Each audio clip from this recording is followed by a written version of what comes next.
Makeup base flawless বানাতে চাও, long lasting smooth finish বানাতে চাও, তো তাহলে তো আমার এই 3টে ট্রিক্স তাহলে ফলো করতেই হবে।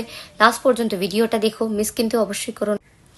তোমরা প্রথমেই ভুল করো, বিউটি ব্লেন্ডার নিয়ে যে ড্রাই থাকে সেই বিউটি ব্লেন্ডার দিয়েই তোমরা কি করো, ফাউন্ডেশন তোমরা সেট করো, কিন্তু এটা একদমই ঠিক না।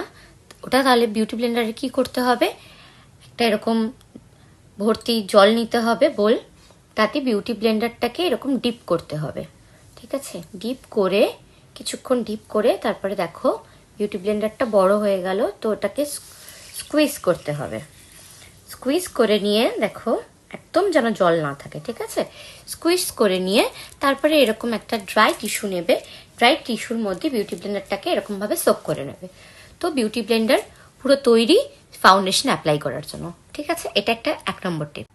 অনেকেই বিউটি ব্লেন্ডারের মধ্যেই এরকম ফাউন্ডেশন নিয়ে নেয়, ফাউন্ডেশন নিয়ে সঙ্গে সঙ্গে অ্যাপ্লাই করতে থাকে, তাহলে কিন্তু তোমাদের মেকআপ বেস কিন্তু ফ্লোলেস হবে না, মেকআপ ফেটে যাবে। তাই ব্যাক টু হ্যান্ড হাতের মধ্যে এরকম নিয়ে তারপরে আমরা অ্যাপ্লাই করব টিপসে, ঠিক আছে? অ্যাপ্লাই করে তারপরে বিউটি ব্লেন্ডার দিয়ে ওয়েট বিউটি ব্লেন্ডার দিয়ে আমরা সেটাকে ফাউন্ডেশনটাকে ভালো করে ব্লেন্ড করব।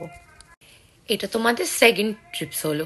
আর থার্ড ট্রিপসটা এরকম বিউটি ব্লেন্ডারের মধ্যে আমাদের কি করতে হবে, মেকআপ যে সেটিং স্প্রে সেটাকে ভালো করে স্প্রে করতে হবে।